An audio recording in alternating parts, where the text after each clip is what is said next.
That also British said, thank you so much. Because of you, thank you so much. You are welcoming me. Thank you so much. I'll give a sweet to you. Good sweet to you. I'm so happy that you welcome me. Thank you so much. You go to kill Abhaya and they will give you sweet swords. বাম ভামদের কথাটা না বললেই নয়। বাম ভামরা মনে করলেন যে লন্ডনে যখন মুখ্যমন্ত্রী বক্তব্যটা রাখবেন তখন একটু দু চারটে কথা বলে কিভাবে মুখ্যমন্ত্রীকে সেখান থেকে দাবিয়ে দেওয়া যায়।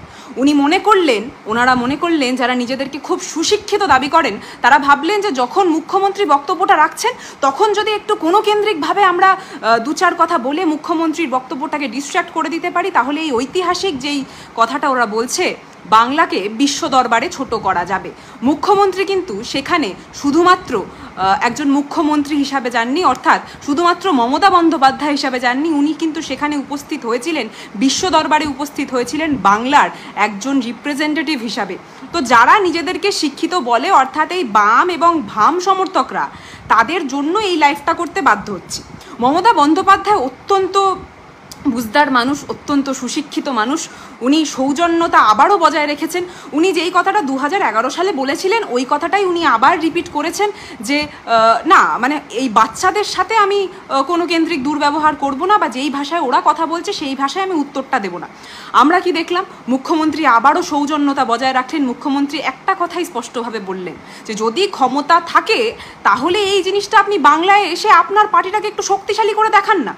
আচ্ছা, ওনারা মনে করছেন যে লন্ডনের বুকে যখন মুখ্যমন্ত্রী দুটো বক্তব্য রাখছেন তখন সেখানে যদি বাধা দিই তাহলে যদি এই গোটা প্রক্রিয়ার মাধ্যমে আমি দু চারটে ভোট একটু বেশি তুলে নিতে পারি বাংলা, কিন্তু বাস্তব চিত্রটা তো সেটা নয়। বাংলার মানুষ আপনাদেরকে ডাস্টবিনে ফেলে দিয়েছে। হ্যাঁ, ঠিক শুনছেন, ডাস্টবিনে ফেলে দিয়েছে। সেই ডাস্টবিন থেকে কোনো কিছু কিন্তু খাবার গ্রহণযোগ্য আর হয়ে ওঠে না, অর্থাৎ সেই ডাস্টবিনের জিনিসটা কোনো দিনই আর কোনো মানুষেরই মুখে উঠবে না।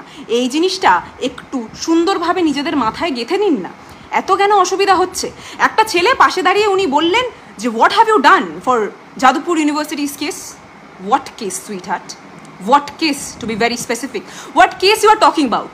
সেই কেসটার কথা বলছেন যেই কেসটার মধ্যে একটা শিক্ষামন্ত্রীর গাড়ির উপর উঠে আপনারা ইট ছুঁড়ে মেরেছিলেন। সেই কেসটার কথা বলছেন যেখানে আপনারা নিজেদেরকে শিক্ষিত বলেন এবং সেই শিক্ষা যারা আপনাদেরকে প্রদান করে অর্থাৎ শিক্ষকদের গায়ে আপনি হাত তুলেছেন, আপনারা হাত তুলেছেন, সেই ইনসিডেন্টের কথা বলছেন কি? নাকি যেই ছেলেটাকে আপনারা ওই S25 আলট্রা AI স্পেশালিস্ট ফোনটার মাধ্যমে আপনারা খুব সুন্দরভাবেই এডিট করে গাড়ির তলায় বসিয়ে দিয়েছিলেন, অর্থাৎ ক্ষমা করবেন, শুইয়ে দিয়েছিলেন, সেই ছেলেটা বা সেই ফটোটার কথা বলছেন কি স্পেসিফিক্যালি, নাকি অন্য কিছুর কথা বলছেন দাদা? স্পেসিফিক্যালি বাস্তবে what are you trying to say? শুনুন, ইংরেজিটা না আমরা প্রত্যেকেই পারি। যদি আপনি মনে করেন যে আপনারা অত্যন্ত শিক্ষিত, দু চারটে ইংলিশ কথা যেহেতু ছেড়ে দিলাম আমরা সবার থেকে আলাদা হয়ে গেলাম, সেটা কিন্তু হয় না। আপনারা প্রত্যেকেই যে কোন দলের সমর্থক সেটাও স্পষ্ট। খুব সুন্দরভাবেই কিছু চিত্র, কিছু ফটো উঠে এসছে। এরকমভাবে আপনারা মনে করছিলেন যে গোটা প্রক্রিয়াটা বাধা হয়ে দাঁড়াবেন। আপনার বাস্তব উদ্দেশ্যটা কি ছিল? বাংলাকে ছোট করা। যে এই মহাশয়, এই দাদা, উনি গিয়ে বলছেন what have you done for JU? Oh my God, so sophisticated মানে প্রশ্ন, তাই না? তো এইভাবেই ওনারা বাস্তবে ওনাদের মূল উদ্দেশ্য এটা ছিল যে মমতা বন্দ্যোপাধ্যায় যখন ওখানে বক্তব্য রাখবেন বাংলাকে তো ছোট করতে হবে। CPM থেকে শুরু করে এই বাম, ভাম এবং অতিভাম যে সংগঠনগুলো রয়েছে এদের মূল উদ্দেশ্য একটা জায়গাতেই বরাবরই থেকেছে, সেটা হচ্ছে কিভাবে মমতা বন্দ্যোপাধ্যায়কে বিশ্ব দরবারে ছোট করব, এবং সেটার আবার একটা প্রক্রিয়া ওনারা চালিয়েছেন। সেই প্রক্রিয়াটা কোথায় চললো? সেটা হচ্ছে লন্ডনের বুকে ইউনিভার্সিটিতে যখন মমতা বন্দ্যোপাধ্যায় বক্তব্য রাখছিলেন ঠিক সেই জায়গায়। আচ্ছা শুনুন না, যদি ক্ষমতা থাকে তাহলে বাংলায় এসে আমাদের প্রত্যেকেরই কেস আছে, কেস থেকে একটা হেয়ার স্ট্রিপ ছিঁড়ে দেখান। হ্যাঁ, স্পষ্ট ভাষায় বলছি, একটা হেয়ার স্ট্রিপ ছিঁড়ে দেখান। আমরা বরাবরই সৌজন্যশীল রাজনীতিতে বিশ্বাসী ছিলাম, আমরা বিশ্বাসী, গান্ধীবাদী রাজনীতিতে বিশ্বাসী, তাই জন্য বরাবরই আপনারা যাই করে এসছেন সেটার উত্তর কিন্তু খুব সুন্দরভাবেই স্পষ্ট ভাষায়, শিক্ষিত ভাষায় দিয়ে এসছি। কিন্তু আপনারা যারা নিজেদেরকে এতটা শিক্ষিত বলেন তারা যে শিক্ষার মূল অর্থটাই বোঝেন না সেটাও স্পষ্ট হয়ে দাঁড়িয়েছে প্রত্যেকটা ইনসিডেন্ট থেকে।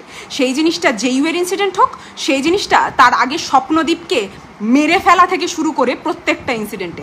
তার পাশাপাশি আরজিকর ঘটনাতেও আপনারা কিভাবে মিথ্যাচার করে গেছেন সেই জিনিসটা কিন্তু বাংলার মানুষের কাছে নতুন কিছু জানার নয় বাবা, একদম স্পষ্টভাবে বলছি নতুন কিছু জানার নয়।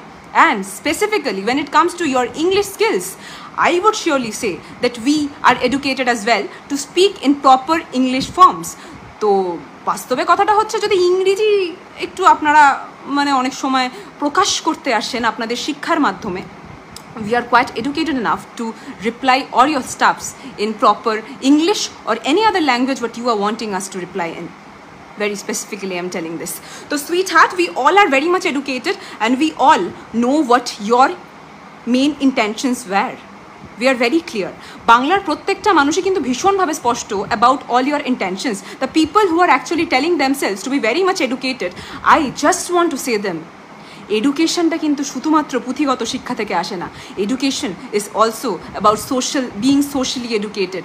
এডুকেশন ইজ অলসো অ্যাবাউট আপনারা মানুষকে কিভাবে দেখছেন, মানুষকে কিভাবে সম্মান করছেন। যদি মনে করেন বিশ্ব দরবারে দাঁড়িয়ে মমতা বন্দ্যোপাধ্যায়কে দুটো কটু কথা বলে দিলাম, দুটোভাবে ছোট করে দিলাম এবং এইভাবেই আপনারা এক ধাপ করে এগিয়ে যাবেন, সেটা কিন্তু বাস্তবে হবে না। ওই লন্ডনেও যে কজন উপস্থিত ছিল 3 থেকে 4 জন, ওই 3 থেকে 4 জন যে গলাটা চড়াচ্ছিলেন আমরা প্রত্যেকেই জানি যে চোরের মায়ের বড় গলা। তো সমানভাবে একটা কাজ করুন না, এই বড় গলাটা নিয়ে আপনারা হয় জুতে চলে যান, কারণ এই বড় গলা কেন্দ্রিক প্রাণীদের জুতে ভারী অভাব ঘটেছে শুনেছি। তো আপনাদের সেখানে ডিমান্ডটা অত্যাধিক থাকবে। বাস্তবে আপনার মতো মানুষদের বাংলাতেও কোনো ডিমান্ড নেই, তার পাশাপাশি এই গোটা ভারতবর্ষতেও আপনাদেরকে আস্তে আস্তে যেইভাবে ক্ষমতাচ্যুত হতে হচ্ছে সব জায়গাতেই কিন্তু আপনারা মুখ থুবড়েই পড়ছেন।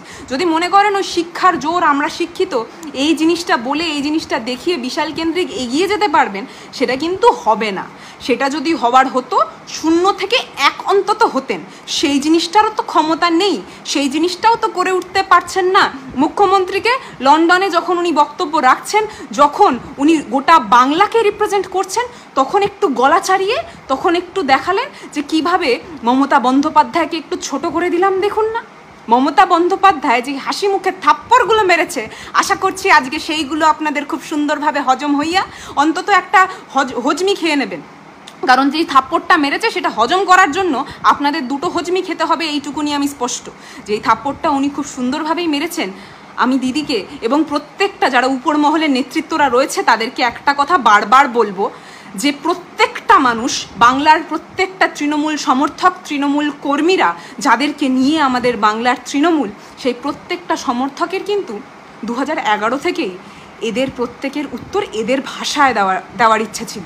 শুধুমাত্র দিদি হাতটা বেঁধে রেখেছে, শুধুমাত্র দিদি সৌজন্যের রাজনীতিটা করতে শিখিয়েছে, তার শিক্ষায় শিক্ষিত। তো তাই জন্যে আপনারা যখন দিদির হাড়গোড় ভেঙেছিলেন, তার পরবর্তীতেও যেই মানুষটা বলেছে যে না সৌজন্যশীল রাজনীতিতে আমি বিশ্বাসী, আমি কোনোদিন চাইবো না যে কারোর রক্তক্ষরণ হোক, আমি কোনোদিনই চাইবো না যে কারোর সাথে বাজে দুর্ব্যবহার হোক, কারোর সাথে সেই জিনিসটা হোক যেটা মমতা বন্দ্যোপাধ্যায়ের সাথে আপনারা করেছিলেন। তাই জন্যে হয়তো আজকে আপনারা প্রত্যেকেই এই কথাগুলো বলতে পারছেন। এবং আরেকটা জিনিস, মমতা বন্দ্যোপাধ্যায়কে বাকি নেতার থেকে কোন জায়গায় আলাদা হয় জানেন? মমতা বন্দ্যোপাধ্যায় যখন এই কথাটা বলছিল, তখন মমতা বন্দ্যোপাধ্যায় যখন আপনারা প্রতিবাদ করতে সেখানে যাচ্ছেন, যখন দেখাচ্ছেন মমতা বিরোধী কিছু কাজ করছি, ঠিক সেই সময় মমতা বন্দ্যোপাধ্যায় বলছেন না না আপনি বলুন না, বলার অধিকার তো আপনাদের প্রত্যেকেরই রয়েছে। এই জিনিসটা 34 বছরে আপনাদের শাসনে বাংলা কোনোদিনও দেখেনি। যারা কোনো কথা বলতে গেছে তারা পরের দিন নিরুদ্দেশ হয়েছে, যারা কোনো কথা বলতে গেছে তাদের দেহ পাওয়া গেছে, যারা কোনো দিন কথা বলতে গেছে তাদেরকে মাটিতে পুঁতে দিয়েছিলেন। এই জিনিসটা হচ্ছে আপনাদের ইতিহাস। যদি না জানেন তাহলে জেনে নিন। আর বাস্তবে মমতা বন্দ্যোপাধ্যায়কে যদি ছুতে চান, এইভাবে ওনাকে ছোট করতে চান, বাপু এটা আপনাদের জন্য বড্ড দূরের বিষয়। এখনও অনেক পথ চলা বাকি। 34 বছরে যেই জিনিসগুলো করেছেন সেই জিনিসগুলো বাংলার প্রত্যেকটা মানুষের মনে হৃদয় গেঁথে রয়েছে, সেই জায়গাটা কিন্তু সরবে না। তার পাশাপাশি যাদবপুরে যখন স্বপ্নদীপকে মেরে ফেললেন, সেই জিনিসটার উত্তর তো আপনারা দেওয়ার ক্ষমতা আপনাদের বুকের পাটায় নেই। সেই জিনিসটার উত্তর দেওয়ার সময় তো আপনারা তোতলাতে থাকেন। আর সেখানে লন্ডনে যখন মমতা বন্দ্যোপাধ্যায় বাংলাকে রিপ্রেজেন্ট করছে, তখন আপনাদের ভারী জ্বলছে, তাই না? তখন আগে থেকে প্ল্যান হয়ে গেছে যে কিভাবে মমতা বন্দ্যোপাধ্যায়কে একটু ছোট করব, তখন আপনাদের প্ল্যান হয়ে গেছে যে কিভাবে বাংলার গায়ে আরেকটা কালি লাগাবো, বরাবরই তো তাই করে এসছেন, বরাবরই তো তাই চেয়ে এসছেন, সেই জিনিসটাই তো আপনাদের মূল উদ্দেশ্য বাংলার মানুষের কাছে, যে এই জিনিসটা নতুন কিছু নয়, বাংলার মানুষ আপনাকে চেনে, বাংলার মানুষ চেনে যে এই কাক সারা জীবন ল্যাংটো হয়েই রাস্তায় দাঁড়িয়ে থাকে, রাস্তায় বসে থাকে। এখন টাই প্যান্ট পরতে যাবেন না, আপনারা সৌজন্যর যেই নাটকটা করেন সেই জিনিসটা করতে যাবেন না, সেটা কিন্তু ভারী স্পষ্ট আমাদের চোখের সামনে। যেই নাটকটা, শিক্ষার নাটকটা আপনারা দেখিয়ে থাকেন, সেই শিক্ষাটা যে বাস্তবে কতটা শুধুমাত্র পুঁথিগত কেন্দ্রিক সেটাও কিন্তু সাধারণ মানুষের কাছে স্পষ্ট। বারবার একটা কথা বলি যে সুশিক্ষিত এবং উচ্চশিক্ষিতর যেই পার্থক্যটা, সেই জিনিসটা বাংলার মানুষরা জানে। অর্থাৎ বাংলার প্রত্যেকটা মানুষ কিন্তু সুশিক্ষায় শিক্ষিত, তাই জন্যে আপনাদের নৌকা ডুবে গেছে। আর হ্যাঁ, বাস্তবে আবারও বলছি, মমতা বন্দ্যোপাধ্যায় অত্যন্ত সৌজন্যশীল রাজনীতিবিদ। মমতা বন্দ্যোপাধ্যায় বরাবরই আমাদের হাতটা বেঁধে রেখেছেন এবং ওনার মুখ চেয়েই কিন্তু আমরা হাত বেঁধে বসে আছি, জানেন তো। তো ওই জায়গাটা ঘাটাতে যাবেন না, ওটা আমাদের হৃদয়ের বড্ড কাছের জায়গা। পরিবারের কারোর গায়ে আঘাত লাগলে যতটা কষ্ট হয়, যতটা খারাপ লাগে, মমতা বন্দ্যোপাধ্যায়ের গায়ে, মমতা বন্দ্যোপাধ্যায়কে ছোট করার প্রচেষ্টা আপনাদের যখন যখন করেন তখন হাস্যকরও লাগে এবং খারাপও লাগে, যে আপনারা নিজেদেরকে কি মনে করছেন, কত বড় বেগুন মনে করছেন, কিন্তু বেগুনের কিন্তু দিন শেষে ভর্তাই হয়, জানেন তো। আশা করছি এই জিনিসটা আপনাদের প্রত্যেকেরই ভীষণভাবে মাথায় গেঁথে নেওয়া, এই জিনিসটা মাথায় গেঁথে নিই। এবং আবারও মমতা বন্দ্যোপাধ্যায় যে কথাটা বলল যে যদি ক্ষমতা থাকে বাংলায় এসে নিজেদের দমটা দেখিয়ে যাবেন, যদি ক্ষমতা থাকে, এই আর কতদিন বিভেদের রাজনীতি করবেন, কতদিন রামের সাথে যুক্ত হয়ে মমতা বিরোধী রাজনীতি করবেন, কতদিন শুধুমাত্র ভঙ্গিমায় মেয়েদের পাশে আছি এই নাটকটা করবেন। এই নাটক বাংলার প্রত্যেকটা মানুষ জানে। আর আপনারা যারা নিজেদেরকে শিক্ষিত বলেন, সেই শিক্ষার ডিগ্রিটা জ্বালিয়ে দিন, কারণ সেই শিক্ষিত বলার অধিকার আপনারা অনেক দিন আগেই খুইয়ে দিয়েছে। আপনার থেকে বেশি শিক্ষিত যেই মানুষটা সাধারণ হয়তো রিক্সা চালিয়ে নিজেদের পরিবারটা চালায়, জানেন তো, তাদের থেকে যদি ক্ষমতা থাকে ডিগ্রিটা জ্বালিয়ে তাদের থেকে সামাজিক শিক্ষাটা নিন, কিভাবে কথা বলতে হয় সেই জিনিসটা জানুন। একটা মানুষ যখন গোটা বাংলাকে রিপ্রেজেন্ট করছে, তখন বাংলাকে ছোট করার উদ্দেশ্যে আপনি যেই নোংরামোটা করছেন, সেই জিনিসটাকে কিভাবে দূরে সরিয়ে বাস্তবে বাংলাকে এক ধাপ এগিয়ে দেওয়ার জন্য লড়াইটা করতে হয়, সেটা সেই মমতা বন্দ্যোপাধ্যায়ের থেকে শিখে যান বাপু, মমতা বন্দ্যোপাধ্যায়ের থেকে শিখে যান। আর আপনাদেরকে বারবার বলছি, ওই শিক্ষিত ডিগ্রিটা আমাদের থেকে দূরেই সরিয়ে রাখুন, কারণ ওই নাটকের শিক্ষা সত্যি আমরা গ্রহণ করতে চাই না। আপনারা যারা শিক্ষকদের গায়ে হাত তোলেন, তাদের থেকে শিক্ষিত হওয়ার জ্ঞান নিতে হবে। অত দুর্দশা আসেনি, অত দুর্দশা আসেনি।